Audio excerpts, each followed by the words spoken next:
and welcome to another episode of The Brand Called You, a podcast and video show that brings you leadership lessons, knowledge, and experience from hundreds of successful individuals from around the world.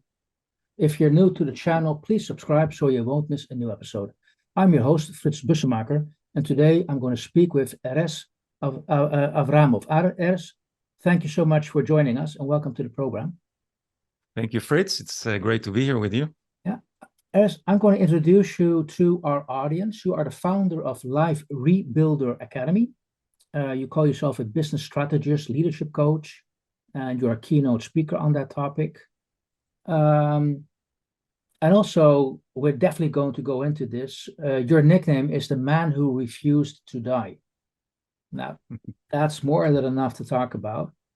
And okay, we're going to talk about how you completed the Dakar race as a one-legged amputee.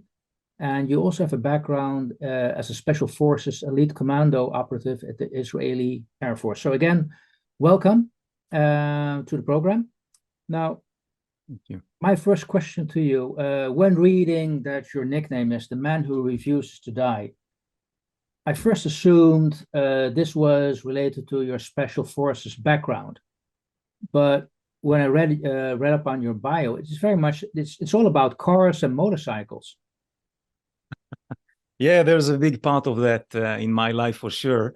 And just to put things in context, nicknames are things we're given. It's not, we don't give it to ourselves. And this has really became a theme throughout my life. Originally, I'm from Israel. I was born and raised there. In Israel, military service is compulsory. Men do 3 years, women do 2 years.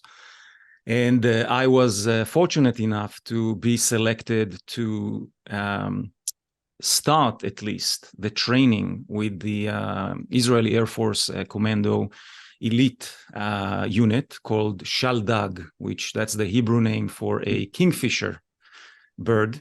Okay. And this is an intelligence unit that operates, behind enemy lines and really aggregates all the intel for, special operations and things of that nature. So that particular military service really allowed me to participate in, I will call it, pushing the envelope situations that normal people, sane people will never do, right? And just, you will never put yourself in these conditions unless you're one of those extreme adventure athletes or someone who operates on the edge all the time. I did note down a question when I read up on your Bible, adrenaline junkie. Yes. And what you're describing is, when you look at the mirror, are you adrenaline junkie? So I'm a recovered junkie for sure. But I have to say that, this was the process of learning how to know myself better as I hopefully matured over time. Because initially, I would say I was involved in a lot of adventures and things in nature and things like that from a very young age. It's just a place where I connect, a place that I love. And when you do activities, you develop a skill set. And as fast as the skill set grows, the level of risks that you're willing to take increases as well. So there's always this give and take. And Fritz, I find this when I work now with clients in the business world, it's the same for them. Okay. The better skills they get. Yes. Yeah. Okay. No, well, you're moving quite fast, moving from, being in Israel, being a member of the Special Forces and to the business side. We're going to build this up because you're talking about, living, working in Israel, growing up in nature, and doing everything in nature. Special Forces, but then somewhere along the lines you changed to Vancouver, Canada, where you live right now, and you're actually a keynote speaker on leadership. So just wondering how that happened. How did you evolve and realize, hey, that's where I want to be and go with my life? Yes, sure. So, as I mentioned, the military service really allowed me to see and experience certain parts of myself and what's possible I would say during that service in a very aggressive way. It's not delivered to anyone in a, pleasant interaction. But that really led me to pursue life on a very different scale. I have studied in England after my service in the military, and really was the first opportunity for me to see the world from outside of Israel. I was born and raised in Israel, and this was pretty much the only lens I saw the world through. And by participating in a different culture, living abroad for a few years, I was able to expand my worldview and start and see, what's going on out there. And that journey really allowed me to entertain the idea that if I was to raise a family, the conditions and the environment that I will choose to do that will determine a lot of what my children will hopefully turn out to be or experience. And that was the choice to actually look for a different home and not return to Israel. Israel, I love the country. My family is there. My siblings are there. I am who I am because of this country. But unfortunately, a few decades ago already, the country chose to go in a very particular way that just didn't apply to how I saw my engagement and support of. So that's sometimes how we end up living in different countries. And this is what led me to Canada. I was in Europe for a few years, and then in the States for a few years, and then chose Canada as home, Vancouver, Canada, almost 19 years ago now. Okay. So the reason you came to Canada is, you could say, what you saw where you grew up didn't match your own personal view on life, expectations. Then you moved to Canada. Now it's getting interested. Now, how do you then build from that experience to, say, talking about leadership and sharing your lessons, your own lessons?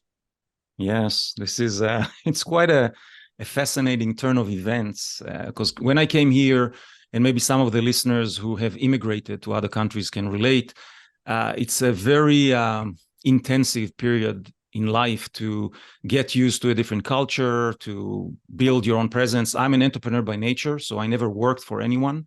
It was always establishing new businesses and kind of find my own path throughout this process.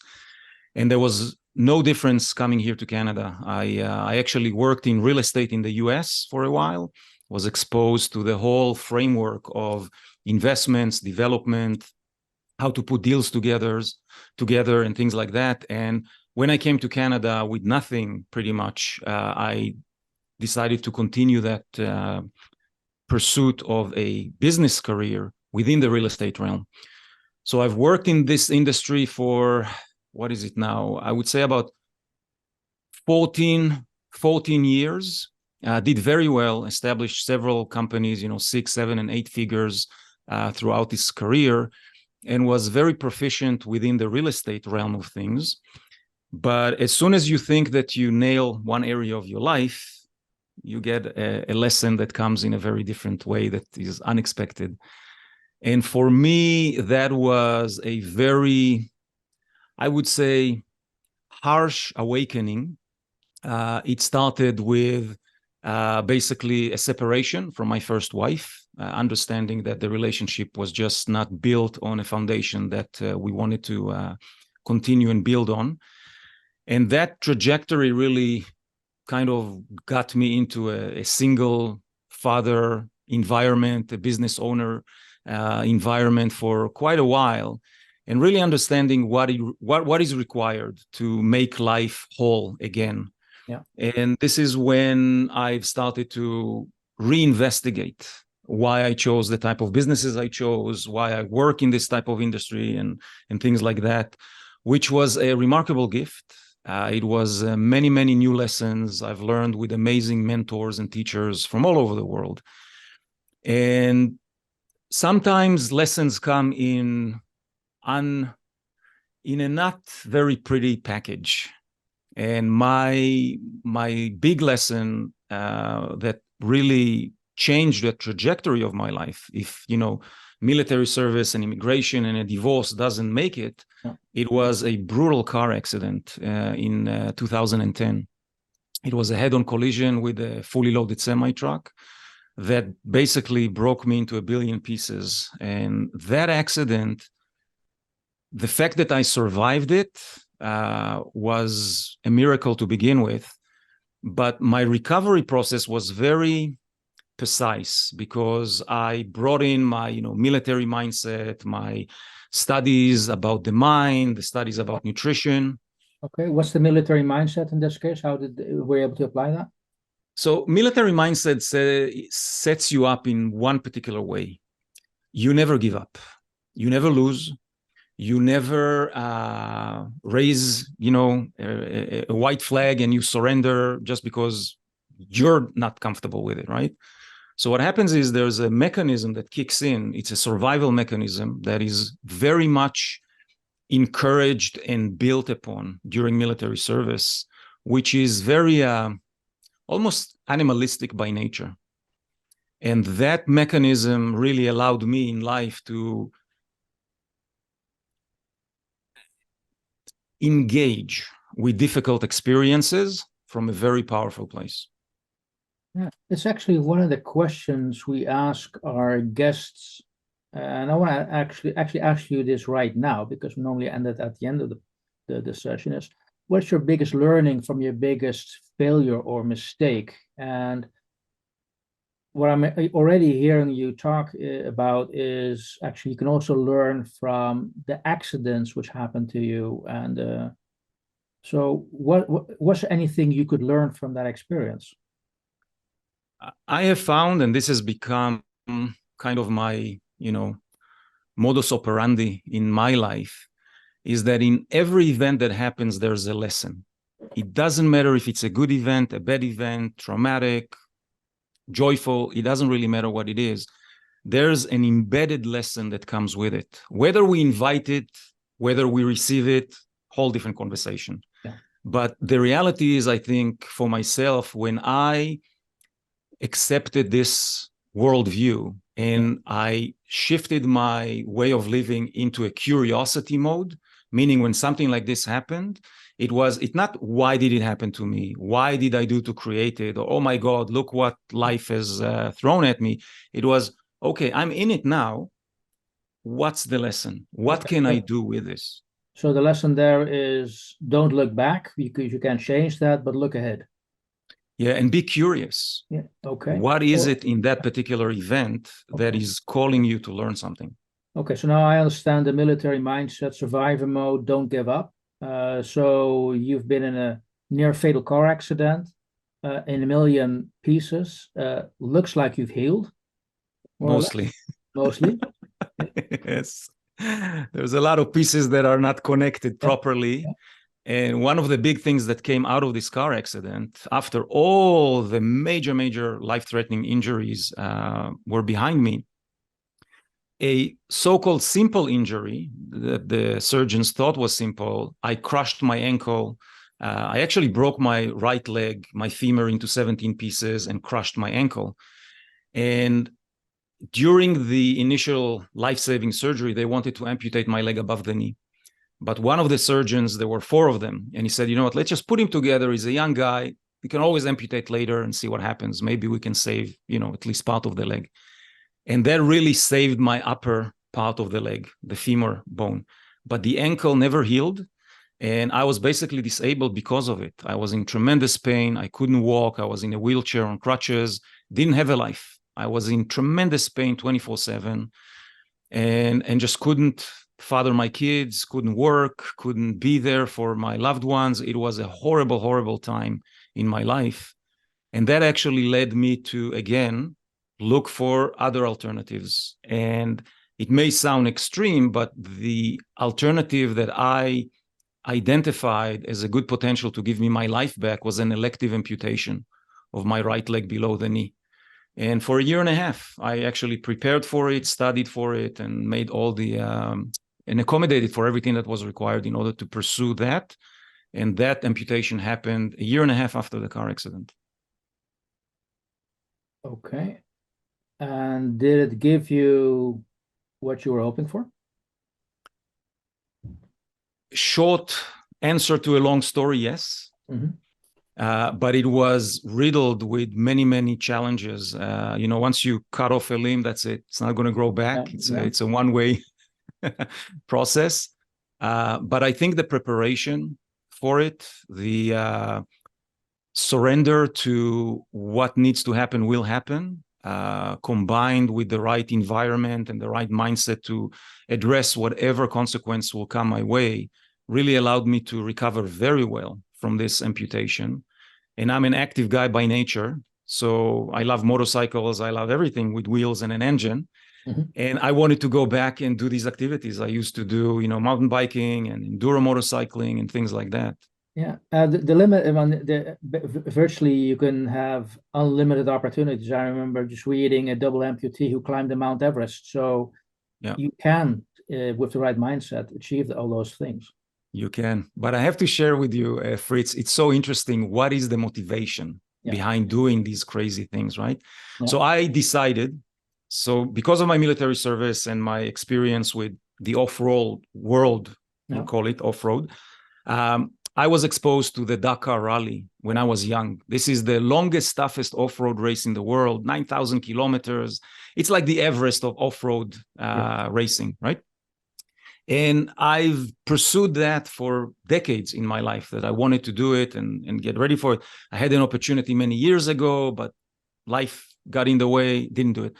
After the amputation, I thought it was gone. There is no way I will ever do this again, right?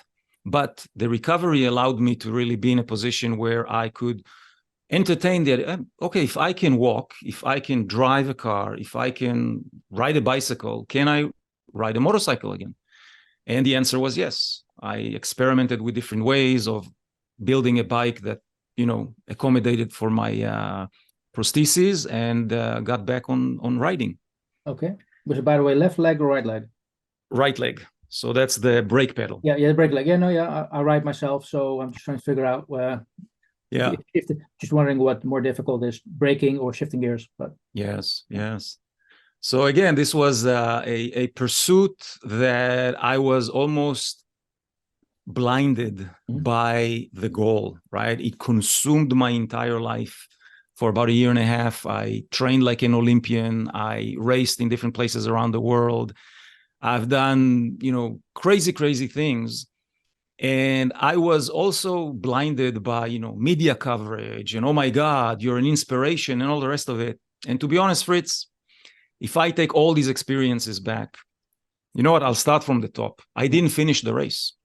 In one of my pre-qualifying races for the Dakar Rally, I had a terrible accident. I had a malfunction on the bike that led to an accident, right? And in mid-air, when I flew over the handlebars, I had a conversation with myself. I saw the bike flipping on the side. I saw myself kind of in the air, and I said, dude, what the hell are you doing?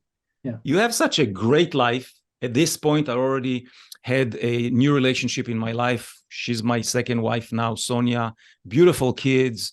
Life was just great. And I was in midair, knowing I'm going to crash hard, asking like, what the hell are you doing? What is this for? And before I hit the ground and broke 7 ribs, dislocated my shoulder, another terrible accident, I decided that this is enough.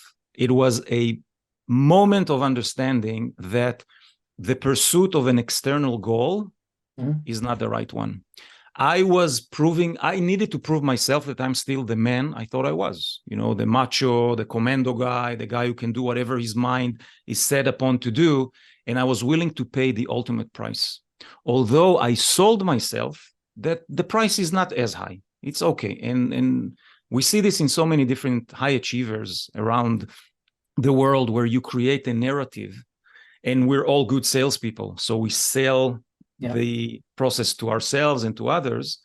And this is how it ended up. Okay.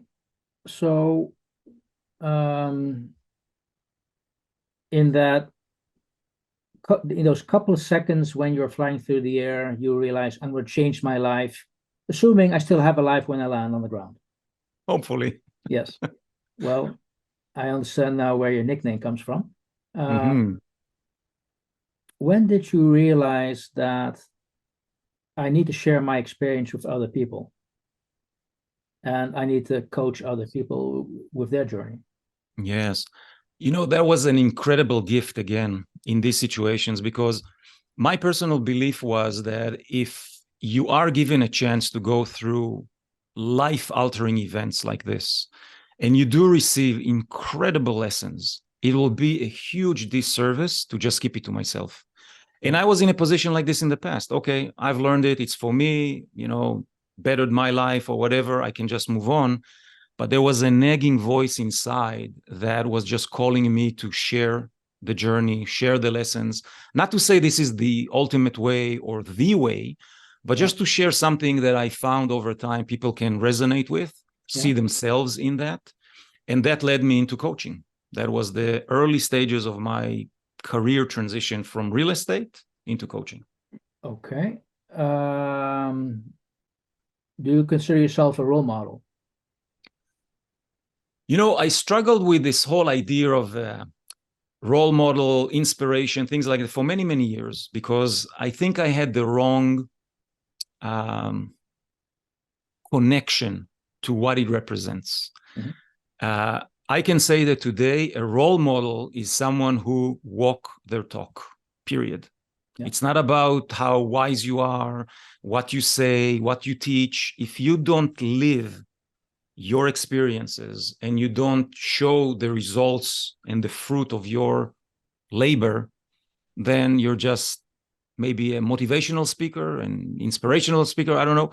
But this is a role model, is someone who lives true life and can share only real life experiences. And Fritz, this is what has really shifted my entire perspective about coaching as well. Everything that I do is based on real life experiences. None of it is theoretical. None of it is, academic by nature. It sits on the foundation of that because that work is fundamental. But the transition from knowledge to execution, that's where the magic happens. And that's also, we have to build on and experience your own personal experiences to be able to present that message. I was wondering, I wanted to ask you where you draw your inspiration from, but also I was wondering if that has changed over time, given what you just shared with us. Mm-hmm. Great question. I think inspiration is overrated because early on my journey, I thought other people had the answer. I really believed, I wanted to believe that they have the answer, right? And this could be, authority figures. This could be, prominent teachers, scientists, gurus, whatever you want to call them, that hold tremendous amount of knowledge and present it in a way that it's as if they have the answer. And early on in my life, I was looking for the answer. I was convinced somebody has the answer. What is this crazy life all about? Why are we here? Why do we do what we do? There had to be something more than just day-to-day living, right? Like wake up, work, all of those things. And that process really, the deeper I got into the teachings, into knowledge, and I am a very, very curious student of life and knowledge. I study ferociously. I read thousands of books by now and listened to people and everything else. And there was one theme that came up again and again and again. Nobody has that real answer. Nobody, right? You can package it any way you want, but the answer, no. So that changed my trajectory about inspiration. So, because today you are a keynote speaker, a leadership coach. Did that coaching start immediately off with a group of people, or did that start off with one person? How did you start? Did somebody came to you, or did you realize, as you said, I need to share this with people? How can I bring this across? Yeah, great question again. This was a combination of two things. After my amputation, I was actually challenged by my wife to document the process for my children. They were very young at the time. And I found myself repeating the same thing, family, friends, and everybody else. So I started a little blog. And that blog really started with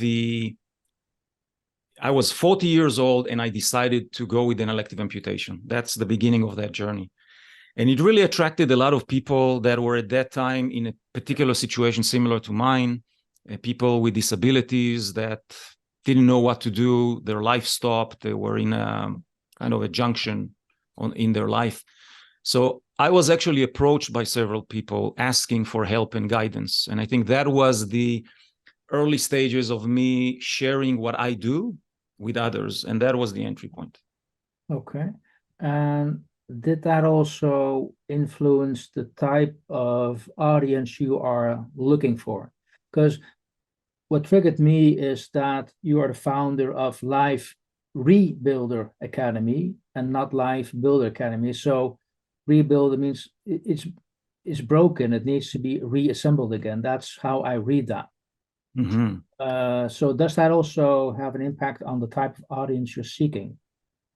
Yeah, so that's again another beautiful journey on the coaching piece, because when you build a new career path, you really need to understand yourself in a different level. Because in real estate, for example, I got to the point where I could execute on any deal, any project, anything, almost with my eyes closed. There was a level of mastery in it that made life very easy. Moving into coaching, I had to develop that process as well. So it did start with helping people with disabilities just by the nature of where things were. But I also realized very quickly that that is more of a service. It's not something to build a business upon. And what happened to me at that point, Fritz, was, again, another big lesson from life. I was already kind of in a mid-transition in work, physically, mentally, spiritually. I was in a stable place, right? And I remember this. I came back from the airport. Somebody rear-ended me. A simple rear-end accident, right? That rear accident triggered my entire body. Within a month, I had a heart attack. Like, I just had one event after the other in a month that accumulated in a terrible, horrible heart attack. Unpredictable. There were no warning signs. There was nothing there. And that was the biggest trauma, I would say, in my life, because it's an unseen condition. I can deal with broken bones. I can deal with an amputation and a prosthesis. But to deal with a broken heart, man, that's a hard place to be in. Yeah, I have to let this think in. Yeah, it was one of those situations where, and again, I survived that heart attack. I was close to the hospital. I was close to first aid. Like, all the circumstances were in place to enable me to get out of it. If I was, in my home where I am, which is in the mountains, a little bit more isolated, I don't know if I would have survived that particular event.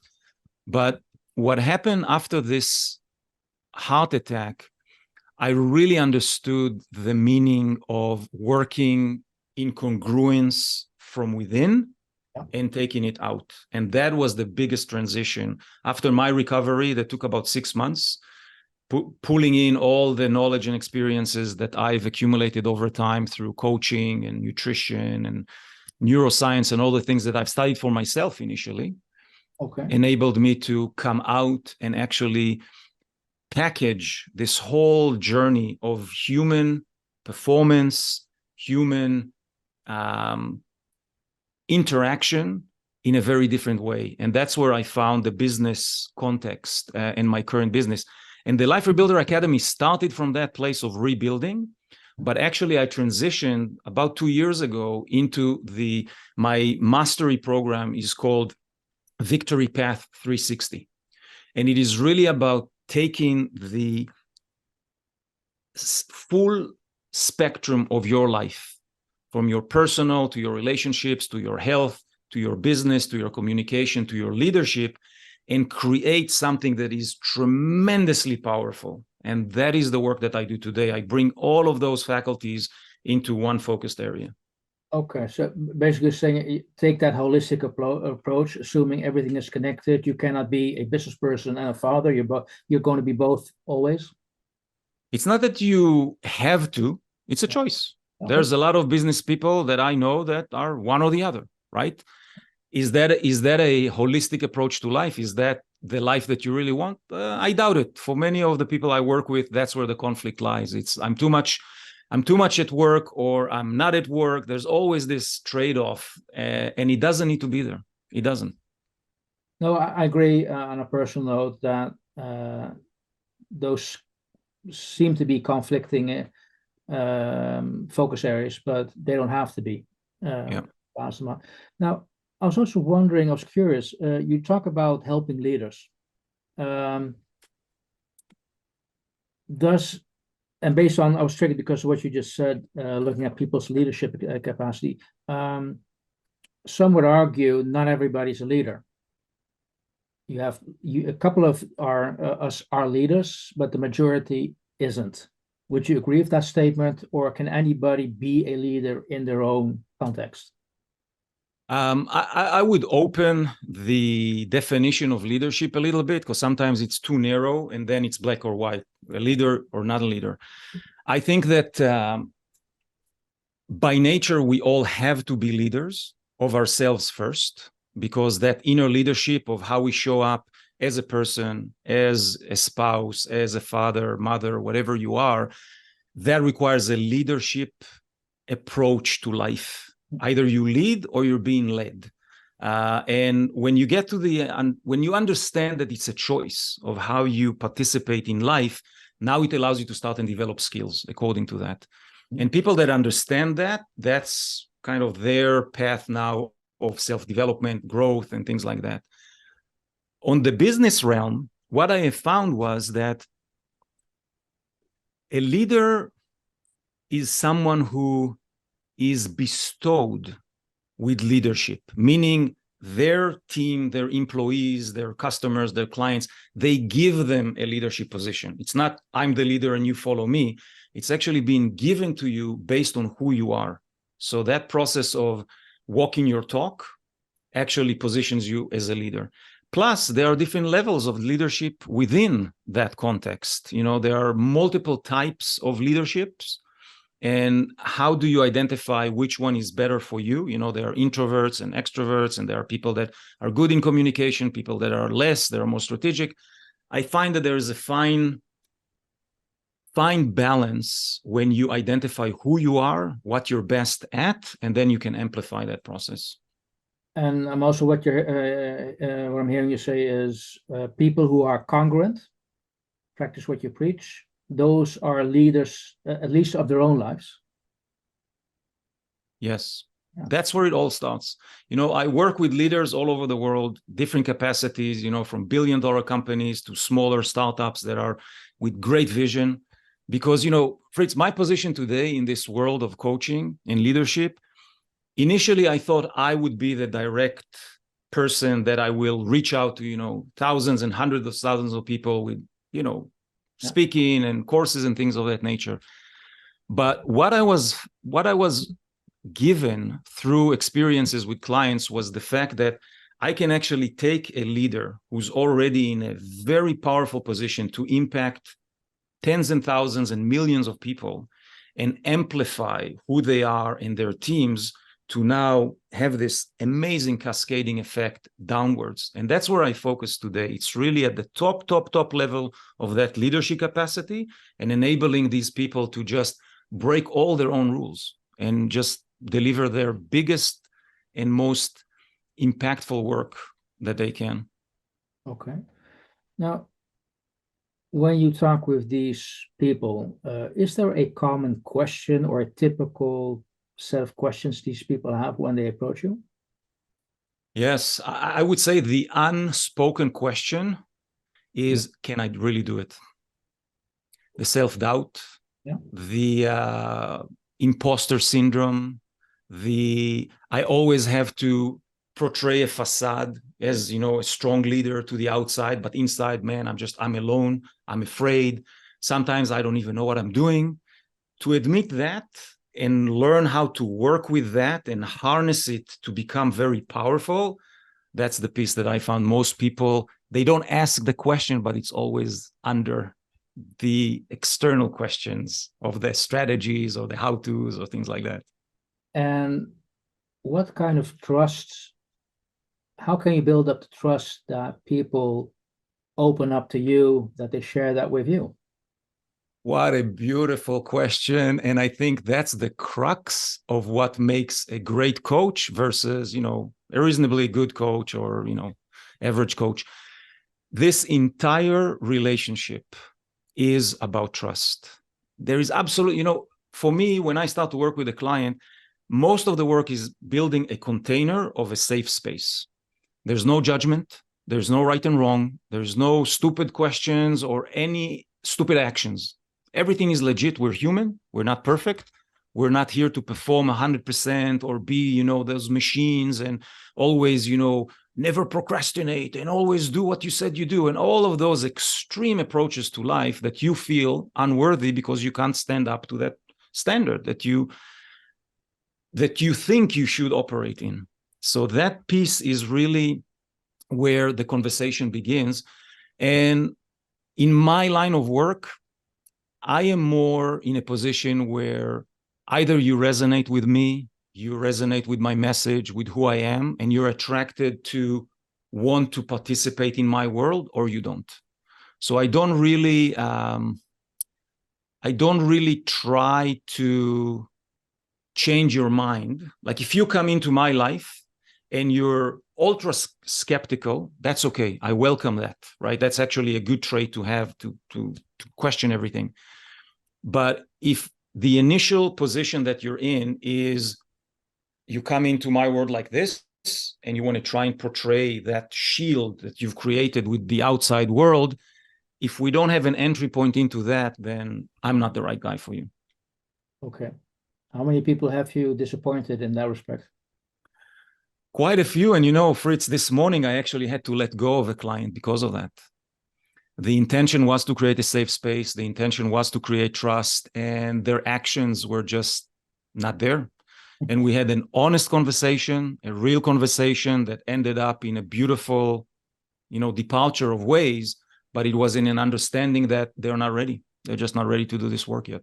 Okay, not ready. So that could also mean that given time, this person might come back over time and say, look, I've listened, I've thought about it, and now I'm ready.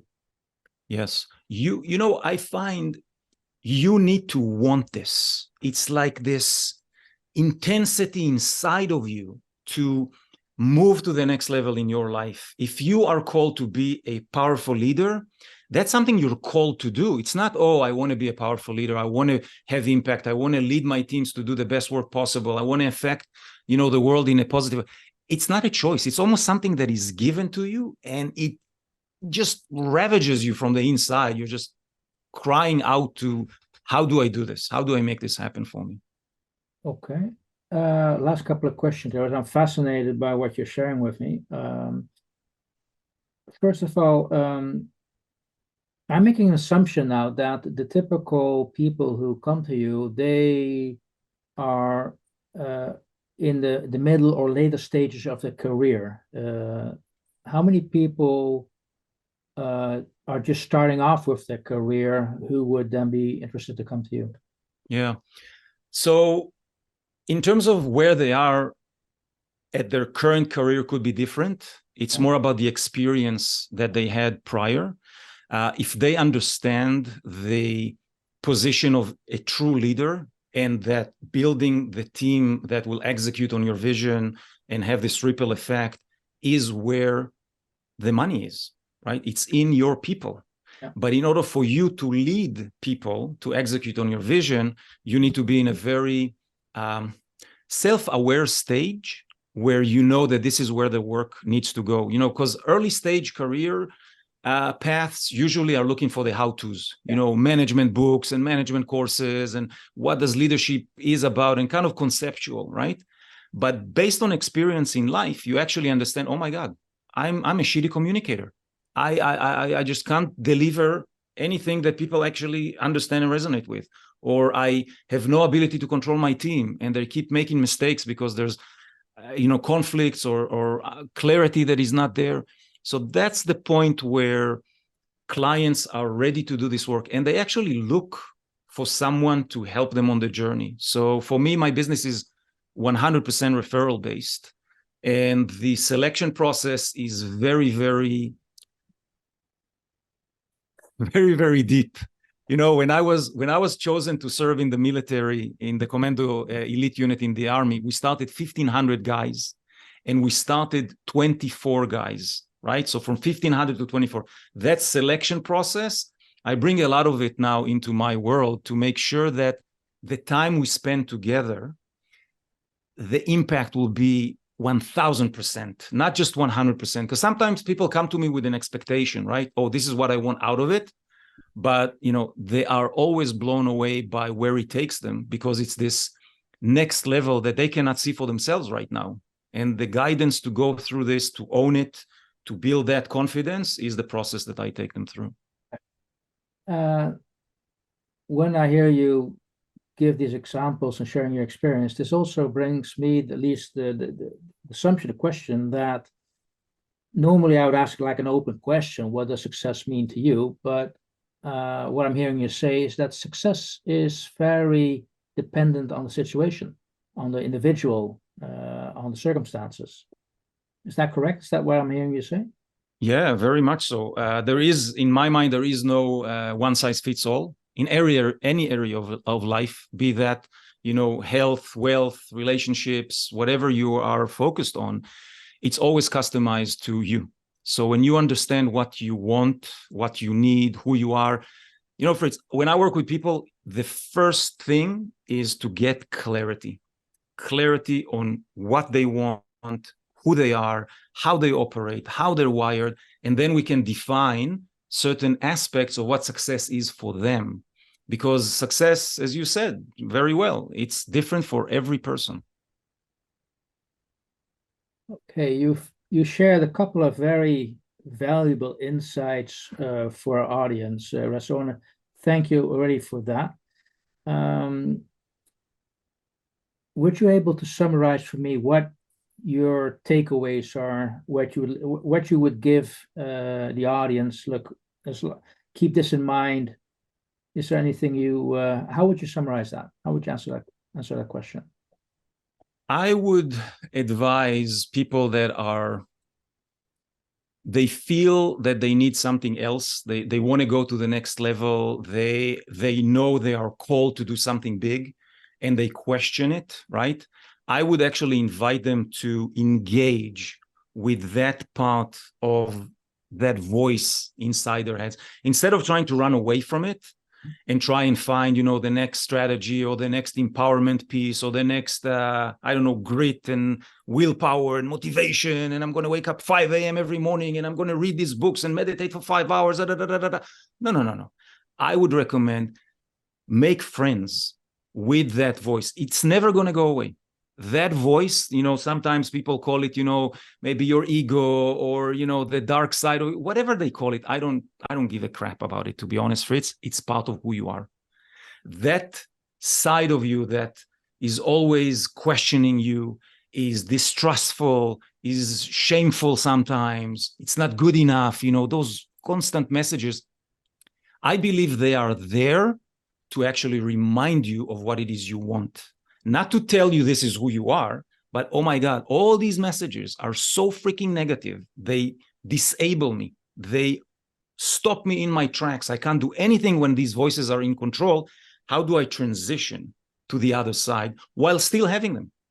It's like having a really complicated relationship with a loved one, right? How do you work these two worlds together? And there is a way to do it. And I would say always, the other side is absolutely beautiful. Erez, you got me thinking, and thank you so much for sharing lessons, also making everybody realize in any event in your life, there's a lesson to be learned, both in the positive and the negative experience. And that voice in the back of your mind, listen to it. That's what I'm hearing you saying. Yeah. Don't make it you, but make sure you listen to it and learn how to work with it. Erez, thank you so much for sharing your insights, and thank you so much for spending time with the brand called You. My pleasure. It's been a great conversation.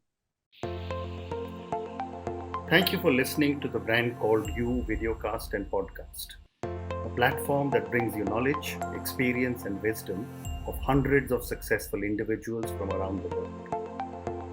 Do visit our website www.tbcy.in to watch and listen to the stories of many more individuals.